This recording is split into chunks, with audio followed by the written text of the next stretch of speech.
Stories of a Young Voice.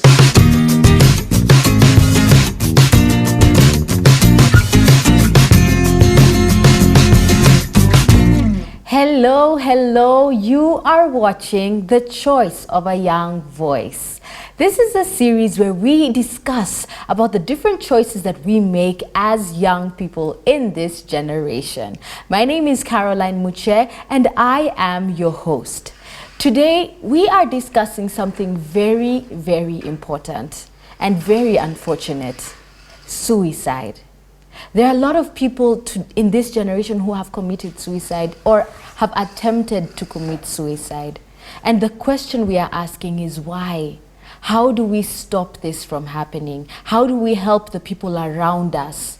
What should we do? And here to help us understand more about this topic is Counselor Risper. Counselor Risper Dayo. Yes. Thank you so much for coming. Thank you. We are looking forward to get more insight on this. We have a lovely audience here, a group of young people who are eager to learn and participate in this program today. And now the question we want to ask: what are the possible reasons that people commit suicide? Thank you, Caro. I would want to begin by defining really what suicide is. Yes, please. Suicide is when you intentionally kill yourself. You would intentionally cause death unto yourself. And most of the times people do it because there is unbearable pain they imagine will be solved through death. And many things have been used for killing one's self. There are those who just pick up a rope, tie it onto something, hang themselves, kick the stool, and they suffocate to death. There are those who have used pesticides. There are those who have used pistols or whichever kind of guns that they are having to kill themselves. There are those who use suffocations and other means, but it's inflicting pain unto yourself to the extent that death results from it. Some have attempted through all those means and they've not succeeded. Those are the attempted suicide. The intention was to kill that life, but they were not able to. In Kenya, in the world, it is said that every 4 seconds, somebody is committing suicide. Wow.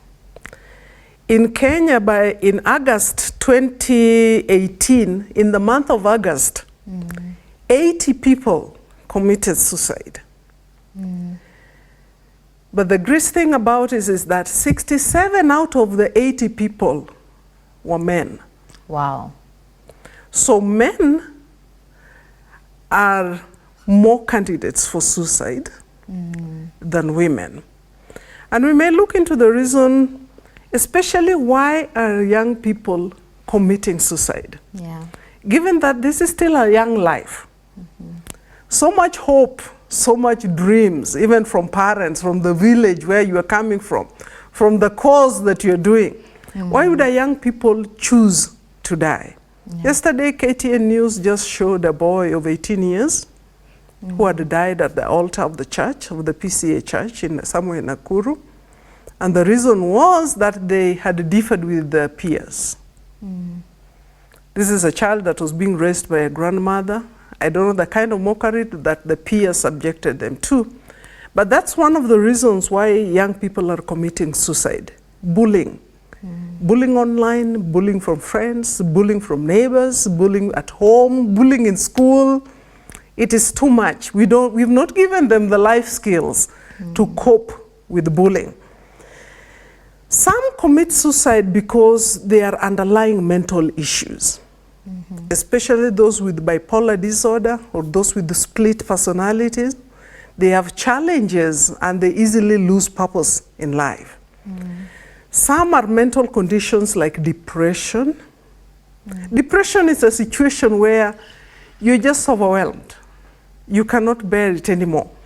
Sometimes I draw similarity between mental status, mental health, with pressurizing a balloon. You've ever seen a car tire being pressurized or a bicycle being pressurized? The more pressure you put into it, the more chances of it bursting. If you keep on putting pressure without getting away of exiting some of the pressure. So just like a balloon, there will be pressures in life. There are pressures from school, there are pressures from relationship, there are pressures from lack of finances, there are pressures from the neighborhood. But are young people having ways of diffusing the pressure so that the balloon does not burst? Because we are saying, if you let the balloon burst, then chances are we are going to lose those lives. Do we have a method of deflating the issues in our lives? Because there's no day that the counselor will promise you that there'll be no more financial issues, that there'll be no more relationship issues. Relationship issues will always be there as long as we're alive. Financial issues will always be there. So does it mean the people who are succumbing to suicide, they have more financial issues than the people who are living? The difference is just that they don't have the coping skills of how to handle the issues that come in our lives.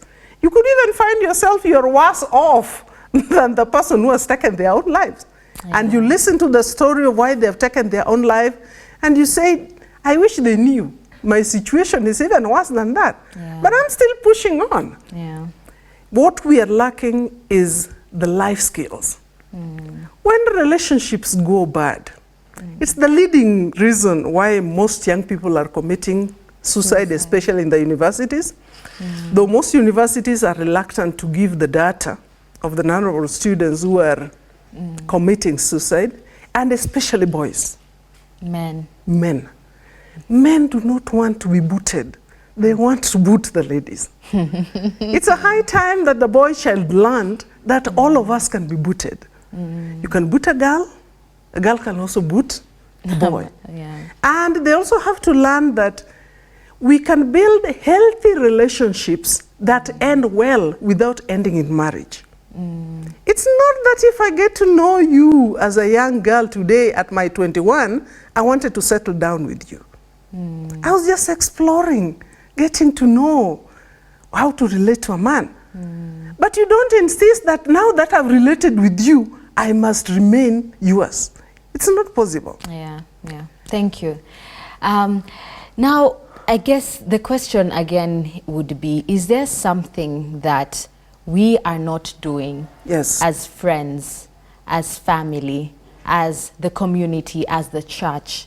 Because I remember in our family WhatsApp group, my mom sent a suicide note of someone else, not my mom's, a suicide note of a young girl who was expressing, she wrote this to her mother, expressing why she was committing suicide, and said how that she's left her younger brother to be, who's still alive, and that her mother should improve on how she should relate with her younger brother. She said, I was this on this day, you didn't even notice. I did this and this, I was down, you didn't even know what I was doing in my room all the times I was alone. You were busy. All those things. Is there something that probably even us as family and friends that we are not doing? Yeah, there are many things that we are not doing, but we are not going to blame it solely on what we are not doing. But there are things that young people must do to themselves first. I was just saying some of the reasons that make young people to commit suicide. Relationship is number one. It's the leading cause. The second one is financial problems. And then the challenges with academics. Then the other one is those who have lost their friends. Some, when a girlfriend has died in a road accident and they feel there's no reason for him to continue living, so they also take their lives. But the leading is relationship. So we're wondering, why are young people so dysfunctional that they're not equipped with skills on how to relate? In my generation, I still have the telephone contact of a boyfriend that I had in high school. Because relationships can end in marriage or they may not end in marriage. But we remain friends. Yeah. There are people that God gave you the opportunity to know them. You don't know where life is going to place them. They may be holding portfolios in this country that you never know when you may need them again. So in our generation, a relationship would end, and you also start another relationship. But this one of today, where if it ends, then it ends in death. Yeah. Then that becomes very unique. Then the life skills, enough life skills have not been given to the young people on how to cope with the relationship. Psychologists say that you'll be booted 5 times before you finally settle in a marital relationship. So you know, when you get into a relationship with an open mind, that chances are 50-50. This one may go to the conclusion, or this one may never go to the conclusion. The other problem that young people do is they don't love themselves enough. So they're looking for love from other people. They're looking for love from Amos, they don't get it. They go to Bernard, they look for the same love, they don't get it. They've counted until they're at Zacchaeus and still they've not gotten the love. So you've done A up to Z, meaning that the problem is with you. Why don't you start by loving yourself? Enough such that if you met Amos today, only give Amos 5%. So when Amos walks away, Amos will walk away with only 5%. 95%, if it remains in you, you're still intact and functional. But you know, because the self-love is not there, so we walk into a relationship and we want Amos to love us 100%. So when Amos walks away, he walks away with 100% that we're depending on. So will you be able to wake up the next day? You cannot. Because the love is gone. All that you defined your life with. I think that is from my experience, that's why most young people have challenges with the relationship. They give too much than a relationship deserves. That's such that if we could train our young people that you can relate. It's a stage, it's a developmental stage in life, relating with the opposite sex, except that you set your limits of how far you can go. Yeah. And the problem is having sexual relationship in these relationships outside marriages. Yes. That is why we give too much to it. Because when you break from a relationship that is sexual, it's more hurting than when you break from a relationship that is non-sexual. Yeah. Because you've given your all, you've given your life. Yes. You've given your body. Yes. You've given everything to it. Suppose our young people could learn to have non-sexual relationship, such that when you walk away, you really walk away with my nothing. I'm free to move on and start another relationship. Yes. Thank you. Thank you so much for your insights. Is there a question here before we continue? Okay, my name is Norman. I don't know whether I'm going overboard, but I believe I'm still within the context.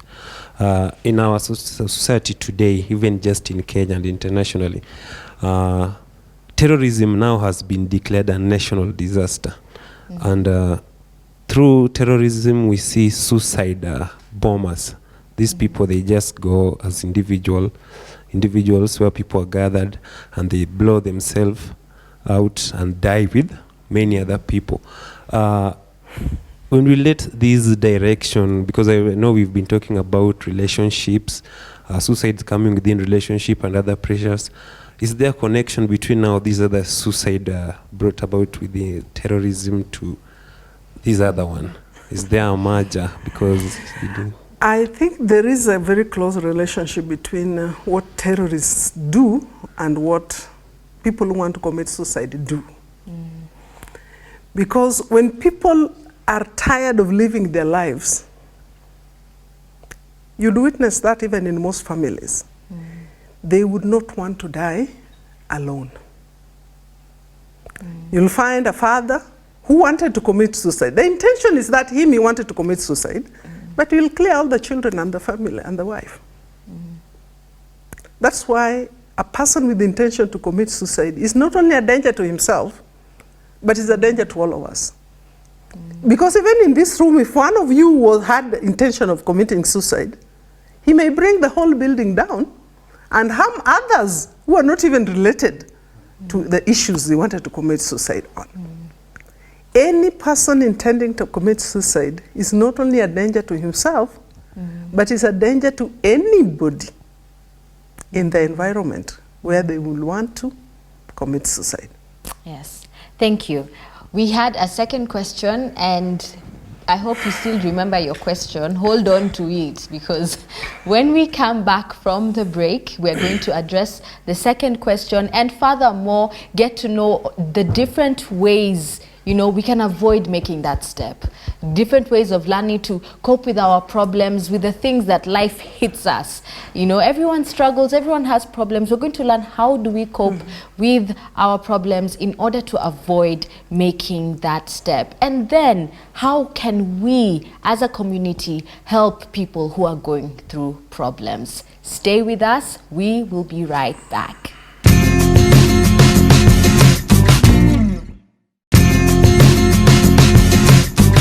I've seen a suicide note on Facebook, and what I tried to do was to write back a note, trying to encourage them, giving them verses in the Bible that encourages people not to commit suicide, and tell them that it is still possible for you to live, and it is still possible for you to have another life and to make it all again and start a new life again. So it is still possible, and how to react, it's very sensitive, and you need to see how to go about it. Well, it's one thing, you may worsen the situation.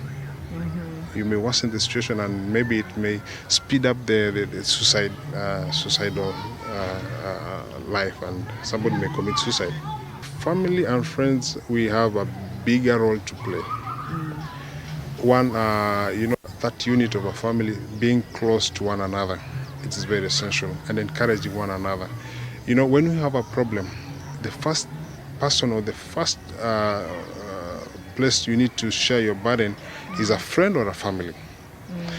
So as a family or as a friend, you need to stick closer and see how your brother or your sister or your friend is faring. And this will encourage them.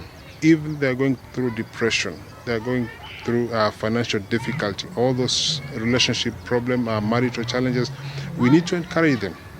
It is still possible. And we have seen people going through this challenging time, and you know, nothing lasts forever. Even our tough times, they don't last forever. At some point, we will get through them. So I believe there is nothing too difficult that cannot be solved. So if we see the avenue of how to getting them closer to our hearts and talking to them, it is still possible, and we can stop the process of committing suicide. Welcome back. You are still watching The Choice of a Young Voice, and today we are discussing something very sensitive but very important, because that's what we are currently facing. Many young people are committing suicides, and the question we are asking is why? How do we stop this from happening? What should we do? And we have an amazing guest with us who is explaining to us how we can cope with our problems in life in order to avoid making that step. Before we continue with the discussion, there was a question that the young lady was about to ask, and you may take that time now. Okay, my name is Lois. I just wanted to know if our parents, we've realized that the popular stage that commit suicide is the youth between the age of 18 to 35. That is mostly. Could be that our parents are also the cause of the youth committing suicide. And if it's so, what can they do to avoid the too much? It has increased now. We are taking away lives. Somebody could be a a president the next time and he's already committing suicide at 19. So you wonder who is going to take the place, you see? Yeah, so personally, when I have stress, I don't think of suicide.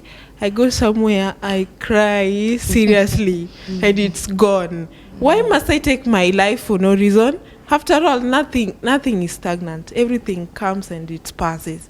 Could be that our parents are the cause, maybe also causing the suicide moment in Kenya. Thank you. Thank you.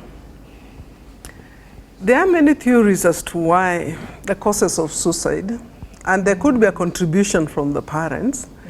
And from the angle in which I see it, is that the current upbringing that we have given to the young people is a disabling environment. You find an 18 years still at home, at 30 years still at home, at 20 years still at home. They're all at home. So when are they going to develop their wings to fly? When are the parents enabling this youth to learn to stand on their feet?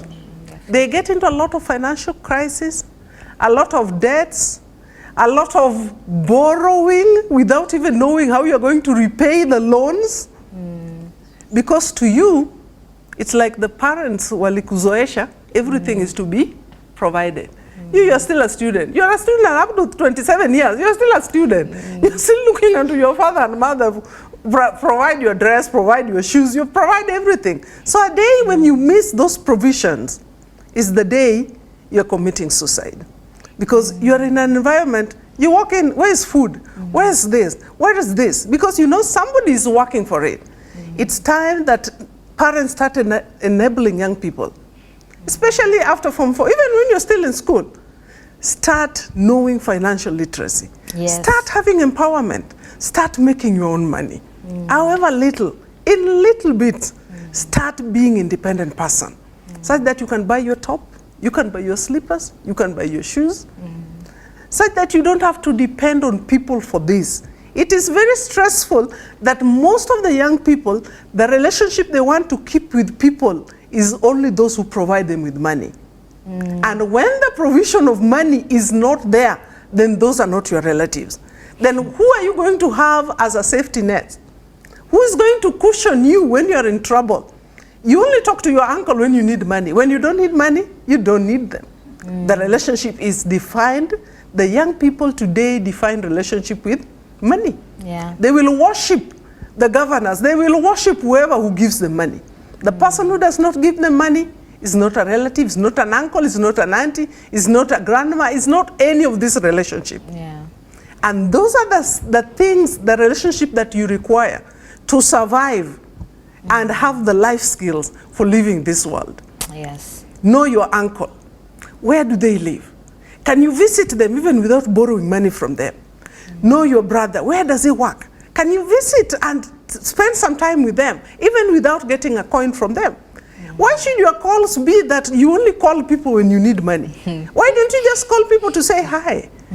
Because that is the dysfunctionality of young people that makes them be isolated. You know, when I know that you only call me when you need money, when I see your call and I don't have money, I don't pick. Yeah. Because then you never want to know anything about me unless it is money. Money, money, money. Yes, thank you. I just wanted to mention who is at risk of committing suicide. First, the people who have attempted suicide, they top in the list. The fact that you've seen somebody has survived suicide attempts, chances are that they will do it again. Those who are in problematic relationship with their parents. Because home is the only safe place where we go to when we are stressed. But home has become wild because you are not having an effective relationship with your parent. Chances are that they are candidates for suicide. Those who are in dysfunctional relationship with the opposite sex.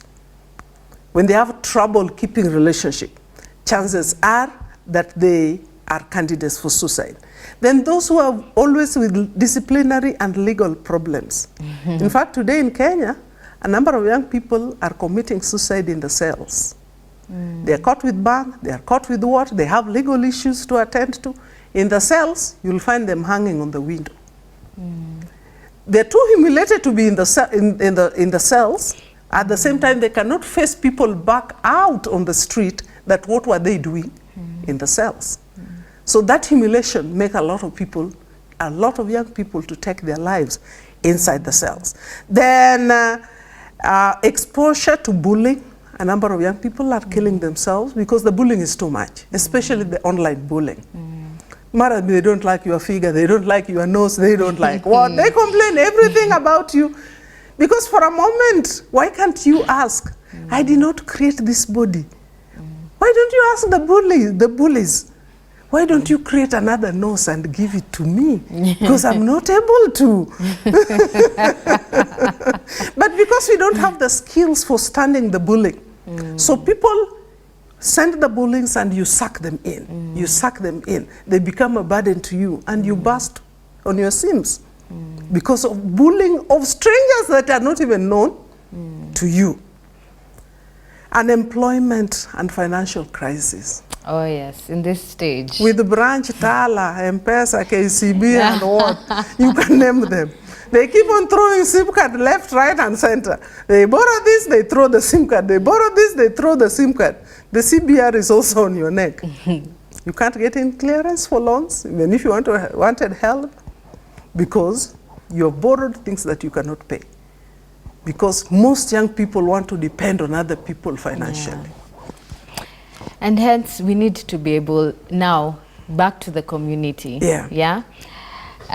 How can we help?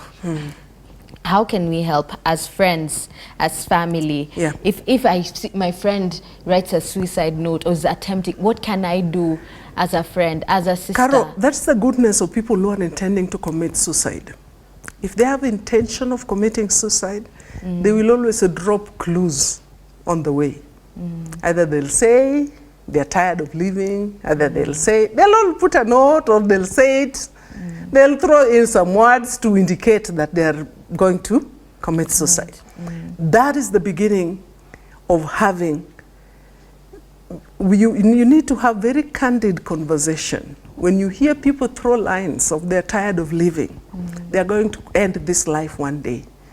They will not be sitting exams next year. They will not even have survived that relationship. That is the time to throw in for candid conversation. And there are 3 things or 4 things that you want to draw from the candid conversation. Find out what are they planning to do. What is the intention? Are they intending to take their lives? What are they? Which method are they intending to use? When do they want to do it? So that you can have in your words. Most of the times why people commit suicide, not only are they overburdened, but they feel they are alone. They are alone. Nobody likes them anymore. Nobody loves them anymore. Most of the notes, suicide notes, most of them are just saying that nobody is caring about them, or they are being a burden to other people. So they want to get rid of the burden by taking it away. Yes. In the previous episode, we talked about personalities. Are there personalities that are more inclined into making such decisions? Yeah, there are personalities that are more inclined, which are more predisposed to suicide. Disposed. Yeah, to suicide than others. Like you can imagine a sanguine taking his own life, hardly, because they have a lot of means of ventilating through their pressures. They're parting animals. You tell them this, they will party it away. You tell them this, they'll reply you with this. You tell them, they'll also have something to say back at you. So it will never remain their stress to carry.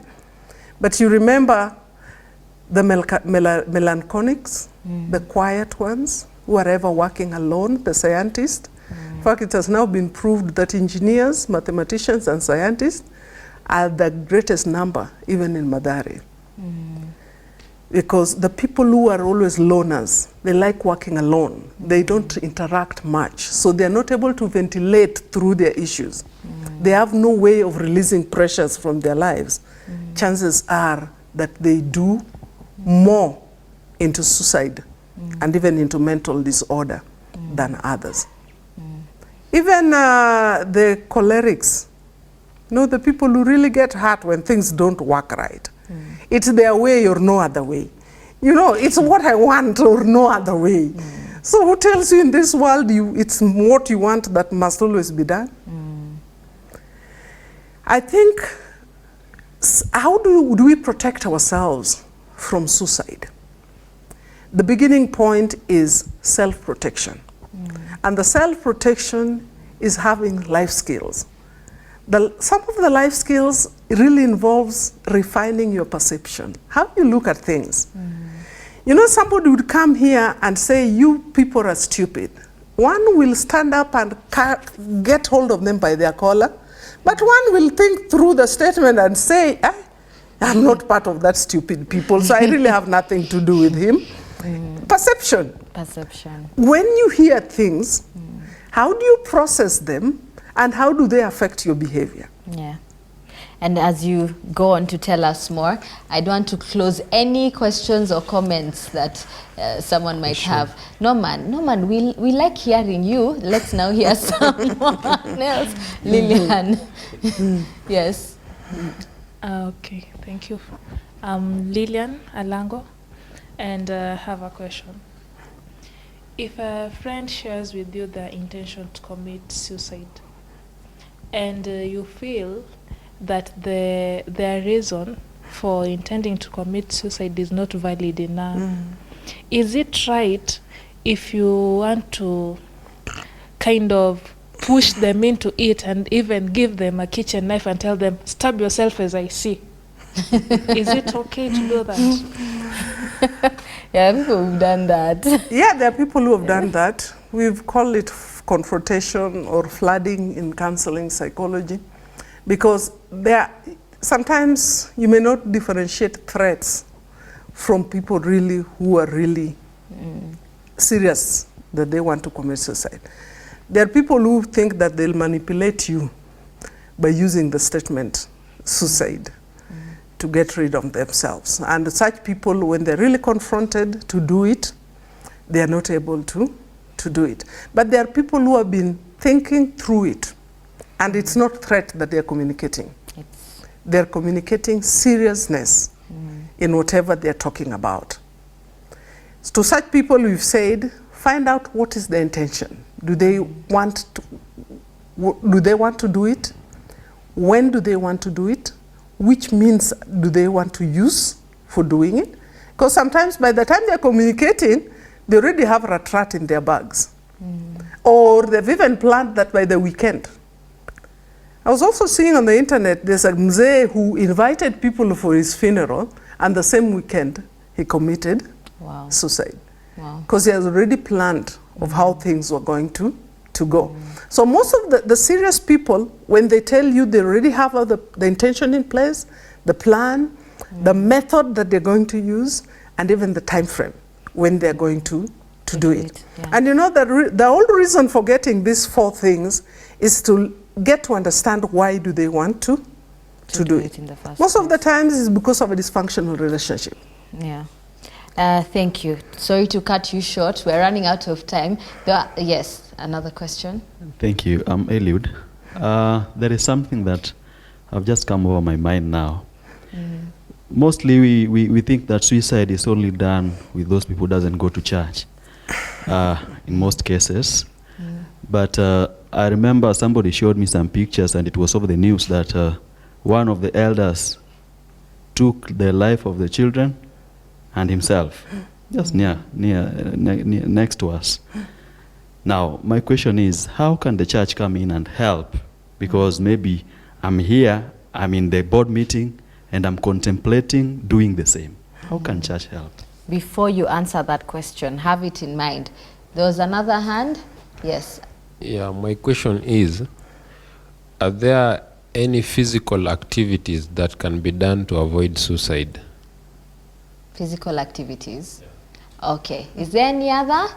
So that we the final one, so that we attempt, like, we talk about them all at bulk. Okay, thank you. I'm Finidi. I want to address it. I want to ask a question in the category of the employed personnel.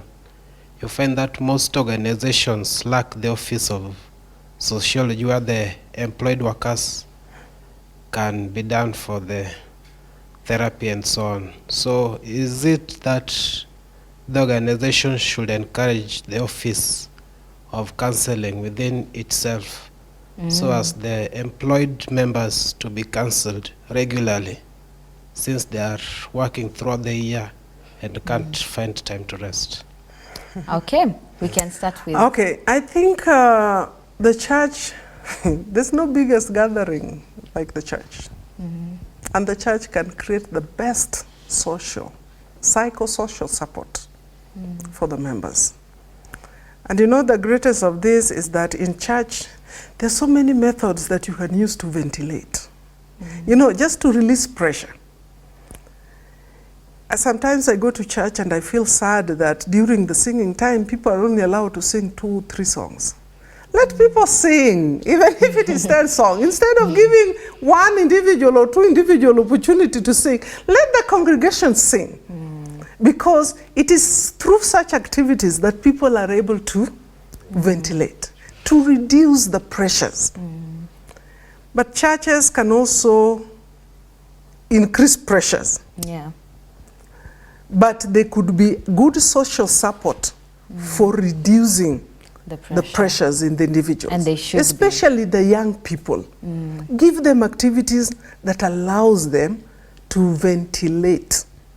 Because as long as you reduce the pressure in your life, then chances of thinking of taking your own life is also reduced. But as long as you increase the pressures in your life, mara una vitabu, mara una fee, mara una pesa, mara una friend, then the chances increases. In fact, I wanted to say that what do you do to yourself as a person? Equip yourself with life skills. And if you don't have, you have a problem with the life skills, get some counseling psychologist. Thank you. Thank you so much. When we come back from the break, we are going to address the other 2 questions that have been asked and also talk up and give a word of encouragement and talk about the life skills we need to have as young people to avoid making this step. Thank you. Stay with us. We are coming back after this break.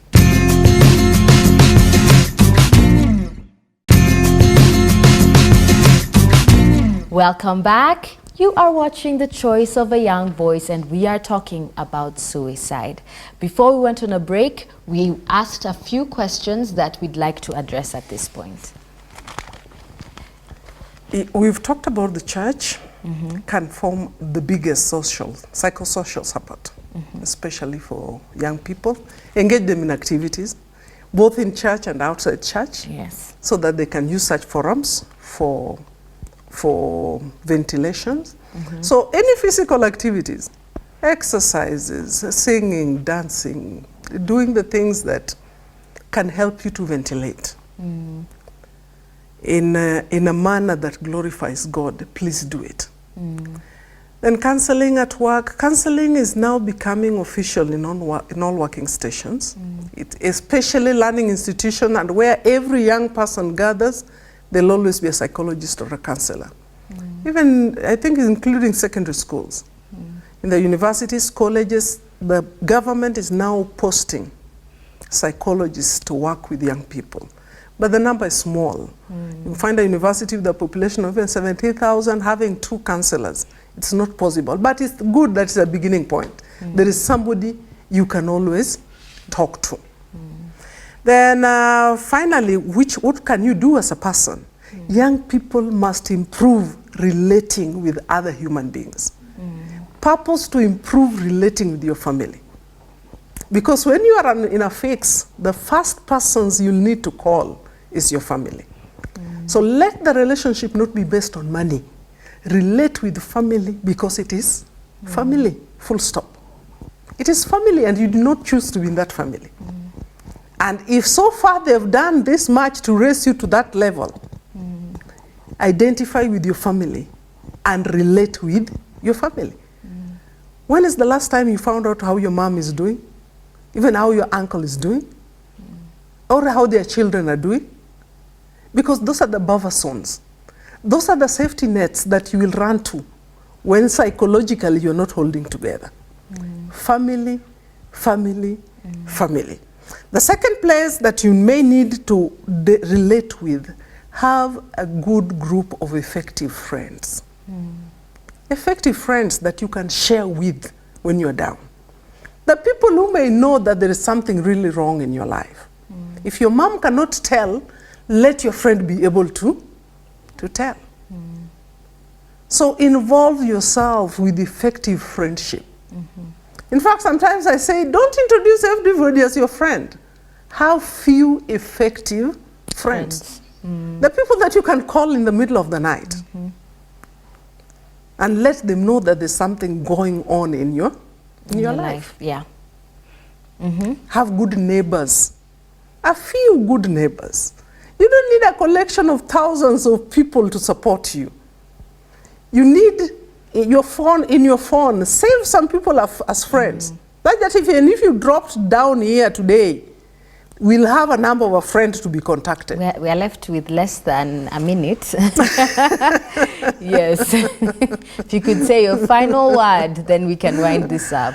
I think young people need to improve their relationship if they have to survive the challenges, especially the challenges of this 21st century. Yeah. With unemployment and with the level of literacy that we have in the country.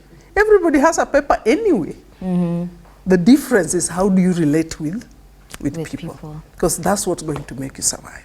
Amen. Thank you so much. God bless you abundantly. Have you learned? Have you had? Have friends, okay? I'm a good friendly person. You can just, anyway, I'm kidding. No, but yes, I'm serious. Have they saved you in their phone as a friend? You should save me as a friend, okay? Anyway, yes, let's have friends. Let's talk to our family members. And most of all, above all, let's talk to God. God is everything to us, absolutely everything. And we need to be able to reach out to him, talk to him whenever we need someone to talk to. He leads us to good people, good friends. And at the end of the day, have a good relationship with your family. We don't need to take our own lives. We don't need to. God has a place prepared for each and every one of us. Let's keep striving, let's keep working, going through these hurdles that life is throwing on our faces. We can do this with him, with our family, with our friends. We can make it in this life. So if you were ever contemplating making that choice, please don't. We have people around you who love you, and most of all, God loves you. Thank you for watching this episode. I really hope you've been blessed, and see you next week.